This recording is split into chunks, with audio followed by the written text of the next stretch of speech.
വയനാട് അട്ടമല ഏറാട്ടുകുണ്ട് വനമേഖലയിലേക്ക് പോയ ആദിവാസി കുടുംബത്തെ കണ്ടെത്താൻ ശ്രമം തുടരുന്നു. ഏറാട്ടുകുണ്ട് നദിയിലെ കൃഷ്ണൻ, ഭാര്യ ലക്ഷ്മി എന്ന ശാന്ത, ഇളയ ആൺകുട്ടി എന്നിവരാണ് കാട്ടിൽ പോയത്.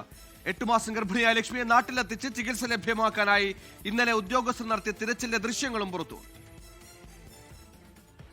നിലമ്പൂർ കാടുകളിലെ ഗുഹകൾ കേന്ദ്രീകരിച്ചും പുഴയോരം കേന്ദ്രീകരിച്ചുമാണ് ഇന്നലെ തെരച്ചിൽ നടന്നത്.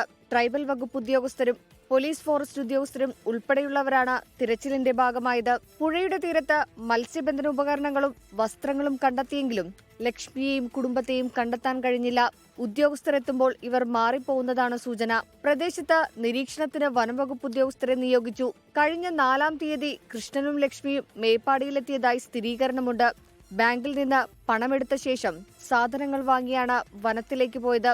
മുണ്ടക്കൈ ചൂരൽമല ഉരുൾപൊട്ടൽ സമയത്ത് ഇവർ വനത്തിലെ ഗുഹയ്ക്കകത്തായിരുന്നു. വനം വകുപ്പ് ഉദ്യോഗസ്ഥരാണ് അന്ന് കുട്ടികളെ ഉൾപ്പെടെ പുറത്തെത്തിച്ചത്. ഇതിനുശേഷം ഇവരുടെ 3 കുട്ടികളെ പട്ടികവർഗ വകുപ്പ് ഉദ്യോഗസ്ഥർ ഹോസ്റ്റലിൽ നിർത്തിയാണ് പഠിപ്പിക്കുന്നത്. മറ്റൊരു കുട്ടിയുമായാണ് ഇവർ വീണ്ടും വനത്തിലേക്ക് കയറിയിട്ടുള്ളത്. സെപ്റ്റംബറിൽ ലക്ഷ്മിയെ സന്നദ്ധ സംഘടനയായ ശ്രേയസിന്റെ സഹായത്തോടെ വൈത്തിരി ആശുപത്രിയിൽ എത്തിച്ച് ചികിത്സ ലഭ്യമാക്കിയിരുന്നു. ഇവരുടെ നിർബന്ധത്തിന് വഴങ്ങിയാണ് ഉദ്യോഗസ്ഥർ ഏറാട്ടുകുണ്ട് നദിയിലേക്ക് തിരികെ എത്തിച്ചത്.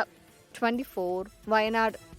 ലോകത്തെവിടെയായാലും ഏത് സമയത്തും 24 വാർത്തകളും ഓഗ്മെന്റഡ് റിയാലിറ്റി പാക്കേജുകളും എക്സ്പ്ലെയിനറുകളും വിശദമായി കാണാൻ ഞങ്ങളുടെ യൂട്യൂബ് ചാനൽ നിങ്ങൾക്ക് സബ്സ്ക്രൈബ് ചെയ്യാം.